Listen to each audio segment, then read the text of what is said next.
ମାଉସା ନାହିଁ ମୁଁ କରୁଛି ତୁ କୋଉଠି ଘରେ ଅଛି। ମୁଁ କହିବି ସମ୍ବଲପୁରରୁ ବାହାରିବି ଏବେ। ହଁ ଯେ କିଛି ଚିଲି ଆଇଟମ ଟିକେ କରିଦେଇଥାନ୍ତ। ହଉ ହଉ ଆସ ଆସ।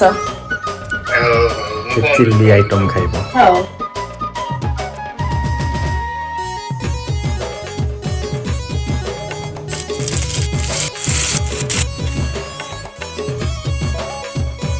ଆରେ ତମେ କଣ ସାଧା ଭଲ ଦେଖାଯାଉଛ, ତମ ଭାଇ ପାଇଁ ପୁଣି ରୋଷେଇ କରୁଛ। ଆଇଟମ ଟା ହଉଛି ସାଧା ପରା, ସେଥିପାଇଁ ସାଧା। ହେଲେ ବି ଭଲ ଦେଖାଯାଉ। ରେଡି? ୟେସ୍। ଏବେ ଆସିଗଲେ କେତେଟା ହେଇଗଲା ରାତି 12ଟାରେ ପହଞ୍ଚିଲି। ଫ୍ରେଶ ହେଇଯା ଚାଲ ଖାଇବା। ଚାଲ ପନିର ଗୋଟେ ପିସ୍ ଖା।